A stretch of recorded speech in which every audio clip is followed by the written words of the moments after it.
A transfiguração de Jesus foi um dos eventos mais incríveis na palavra de Deus, sendo a glorificação do corpo humano de Jesus.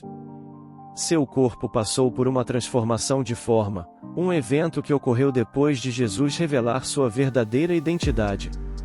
Jesus conduziu seus discípulos até Cesareia de Filipe, uma cidade construída a 25 milhas ao norte do Mar da Galileia, onde havia um templo em homenagem ao imperador romano César Augusto. Foi aqui que Jesus perguntou a seus seguidores: quem dizem os homens ser o Filho do Homem? Mateus 16, 13, 15.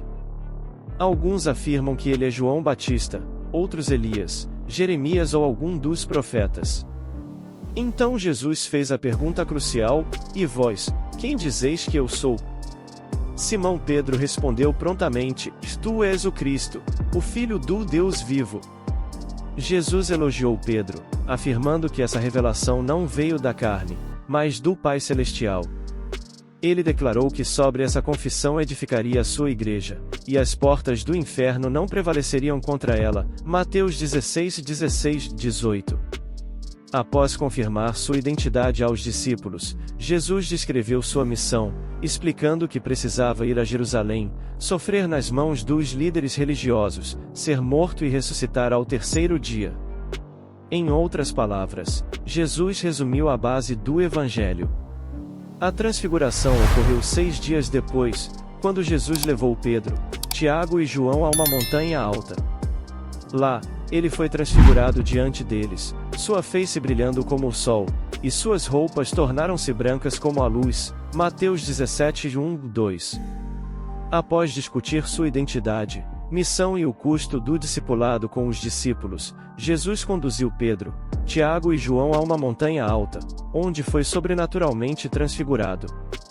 Naquele momento, a magnificência do Rei vindouro e seu reino foi revelada a esses 3 pescadores judeus.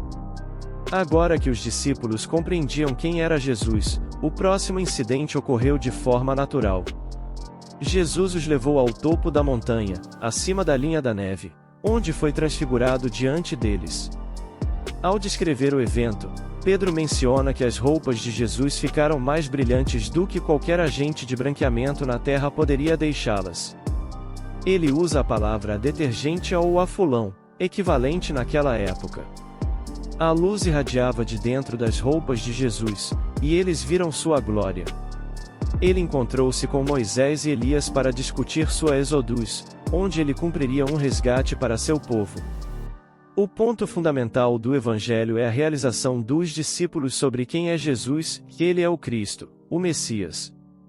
Isso é crucial para os leitores, pois é a boa notícia que Marcos transmite em seu Evangelho, sendo ampliado por Mateus e Lucas. Sua face e vestes tornaram-se luminosas como o sol, uma representação visual de sua divindade, assim como a nuvem de glória, ou Shequina, representava a presença de Deus no Antigo Testamento. Isso prenunciava como o Senhor Jesus será quando retornar para estabelecer seu reino. Ele não será mais conhecido como o Cordeiro Sacrificial, mas como o Leão da tribo de Judá. Todos que o veem o reconhecerão como o Filho de Deus, o Rei dos Reis e Senhor dos Senhores. Nesse momento, Moisés e Elias apareceram, conversando com Jesus. Como se isso não bastasse, 2 personagens proeminentes do Antigo Testamento, Moisés e Elias, chegaram e conversaram com Jesus. Essa cena mostra que pessoas que morreram, como Moisés, têm entendimento cognitivo e habilidade de se comunicar. Eles simbolizam todos que fazem parte do reino de Deus, e aqueles que serão arrebatados e não verão a morte, como Elias, e aqueles que morrerão e irão estar com o Senhor, como Moisés. Além disso, Moisés representava a lei, enquanto Elias representava os profetas. Juntos, eles simbolizavam todo o Antigo Testamento. Ao se juntarem aos discípulos, representam tanto o Antigo quanto o Novo Testamento, ambos centrados em Jesus. Pedro, então, sugeriu a construção de abrigos para Jesus, Moisés e Elias, mas uma nuvem brilhante os envolveu, e uma voz disse: "Este é o meu filho amado, em quem me comprazo, escutai-o." Ao ouvirem isso, os discípulos caíram prostrados, aterrorizados. Pedro, Sempre rápido com as palavras, disse: Senhor, é bom estarmos aqui. Se quiseres, farei aqui 3 tendas, uma para ti, uma para Moisés e uma para Elias. Enquanto ele ainda falava, uma nuvem brilhante os cobriu, e uma voz saiu da nuvem, dizendo: Este é o meu filho amado, em quem me comprazo. Ouvi-o. Os discípulos, ao ouvirem isso, caíram com o rosto em terra, cheios de temor. Quando Jesus os tocou e os encorajou a não terem medo, os 3 discípulos olharam ao redor e viram apenas Jesus. Isso ocorreu porque Jesus não é apenas mais um entre muitos fiéis servos de Deus, ele é superior a todos eles. Os ministérios de Moisés e Elias apontavam para Cristo. Toda a Escritura tem Cristo como seu foco, como Lucas 24h27 destaca. Ao descerem a montanha, Jesus instruiu-os a não contarem a ninguém o que tinham visto até que o Filho do Homem ressuscitasse dos mortos, Mateus 17h09.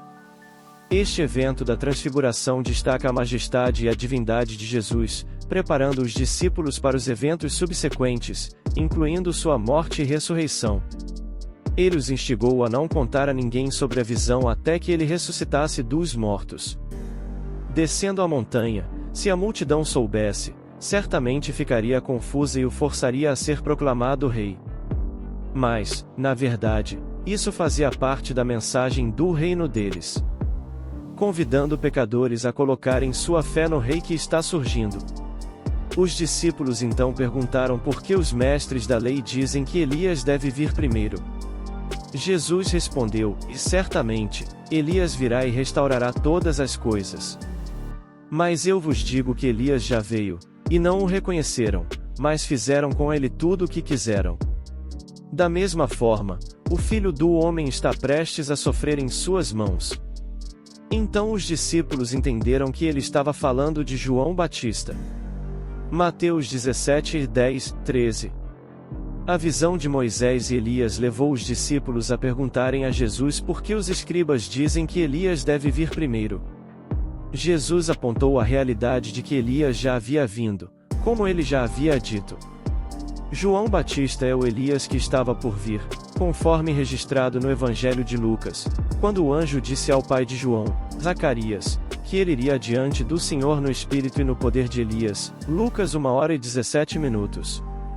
No entanto, os líderes não viram João nessa luz, mas o perseguiram, assim como fariam com o Filho do Homem. Moisés, por sua vez, era visto pelos judeus como um dos maiores líderes. No entanto, Jesus é ainda maior. Moisés foi um príncipe egípcio cujo reinado foi interrompido quando ele matou um supervisor de escravos egípcio, forçando-o a fugir pela vida. A vida de Moisés é fascinante. Aos 40 anos, ele passou 40 anos pastoreando ovelhas no deserto antes de retornar para viver entre os israelitas por outros 40 anos. A mão de Deus estava claramente visível, especialmente quando Moisés se encontrou com o Senhor por meio da sarça ardente. Não apenas a sarça em si, mas a lógica de Moisés é notável. Deus instruiu Moisés a tirar os sapatos, pois ele estava em terreno sagrado, e então assegurou a Moisés que o conduziria para liderar os israelitas para fora do Egito. Moisés elaborou 5 razões pelas quais não deveria fazê-lo. Primeiro, afirmou ser insignificante. Em seguida, afirmou não ser informado e não ter nada a dizer. Sua terceira justificativa era que seria incapaz de persuadir o povo de que Deus havia se encontrado com ele e o comissionado para liderá-los. Deus prometeu a Moisés que sua palavra estaria com ele e que ele realizaria maravilhas. Moisés admitiu, então, que era um orador fraco, gago, incapaz de formar frases coerentes. Como resultado, Deus designou seu irmão Arão como seu porta-voz. Deus escolheu não divulgar nada sobre a morte de Moisés. Há 3 referências na Bíblia sobre a morte e o enterro de Moisés, cada uma adicionando mistério à vida e morte do grande profeta. Ele tinha 120 anos quando morreu, mas seus olhos não enfraqueceram nem sua força se foi. Moisés ainda estava no auge quando foi chamado para casa, apesar de sua idade. Ele morreu sozinho, com as costas para a rocha no topo do Monte Nebo, olhando para a Jordânia e a terra prometida, mas que nunca veria. Moisés foi impedido de entrar na terra prometida por sua desobediência nas águas de Meribá-Cádiz. Ele levou os israelitas até a beira de Canaã, deu uma visão da terra, mas não foi permitido entrar. De maneira semelhante, Elias, um tisbita de Gileade na região transjordânica, era considerado um dos melhores profetas de Israel. Ele é mais conhecido por seu confronto com os profetas de Baal no Monte Carmelo. O Monte Carmelo se estende por 19 quilômetros e se projeta para o oceano no norte de Israel. No extremo oriental, há uma grande depressão logo abaixo do cume, onde 30.000 pessoas poderiam se reunir. Eliseu, o agricultor, assumiu como profeta após Elias e pediu uma porção dobrada do espírito de Elias. Uma palavra frequentemente mal interpretada. Não significava que ele queria ser 2 vezes mais poderoso que Elias. Era uma expressão emprestada das práticas de herança. Se um homem tinha 4 filhos, sua fortuna era dividida em 5 quando ele morria, com o filho mais velho recebendo uma porção dobrada para ajudar nas responsabilidades da empresa familiar. Ao solicitar uma parte dupla do espírito de Elias, Eliseu estava solicitando ser o herdeiro e sucessor dele, permitindo-lhe assumir a liderança. Elias disse a Eliseu que, se o visse morrer, ele poderia ser seu herdeiro. Elias foi uma das poucas pessoas na Bíblia que nunca morreram. Enoque foi outra. Segundo as Escrituras, ele foi arrebatado para o céu num redemoinho, e Eliseu testemunhou sua partida. Quando o manto de Elias caiu ao chão, Eliseu pegou e caminhou até o rio Jordão. O ministério de Eliseu começou com Deus separando o rio para ele e prometendo estar com ele da mesma forma que esteve com Elias. De acordo com a Bíblia, Enoque e Elias são as únicas 2 pessoas que Deus levou para o céu sem que morressem. Gênesis 5:24 nos diz que Enoque andou com Deus, então ele não existiu mais, porque Deus o levou embora. 2 Reis 2:11 nos diz, e aconteceu que, indo eles, andando e falando, eis que um carro de fogo, com cavalos de fogo, os separou um do outro, e Elias subiu ao céu num redemoinho. Enoque é descrito como um homem que andou com Deus por 300 anos, Gênesis 5:23. Elias talvez tenha sido o profeta mais poderoso de Deus no Antigo Testamento.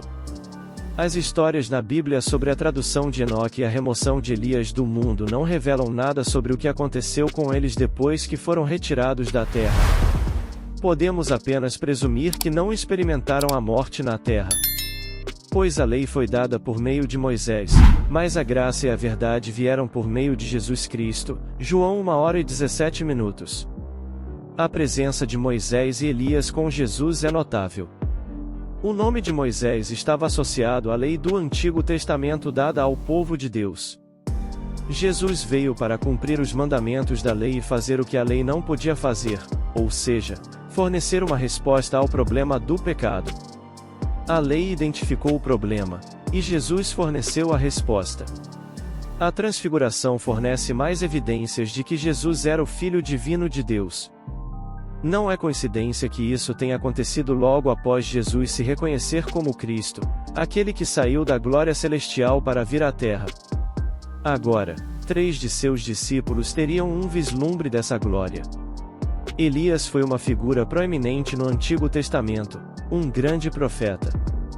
Sua aparição com Moisés na montanha da Transfiguração testemunhou que Jesus cumpria tanto os profetas quanto a lei.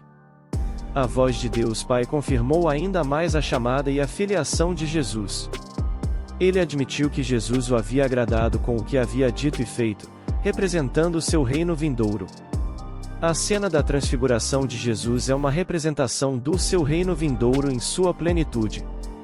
Jesus mesmo disse aos seus discípulos, que em verdade vos digo que alguns dos que aqui estão não provarão a morte até que vejam o Filho do Homem vindo no seu reino. A Mateus 16:28. A transfiguração ocorreu com Jesus e 3 de seus discípulos, Pedro, Tiago e João. Moisés e Elias apareceram miraculosamente com Jesus. Ao pé da montanha, estavam o restante dos discípulos de Jesus e as multidões. Considerando as diversas pessoas e grupos envolvidos, emerge uma imagem maravilhosa do iminente reino de Jesus. Primeiro, ao Senhor Jesus em seu corpo glorificado. Ele foi transfigurado diante deles, seu rosto brilhava como o sol, e suas roupas ficaram brancas como a luz. Mateus 17h02. Ele reinará em seu reino vindouro em seu corpo glorificado.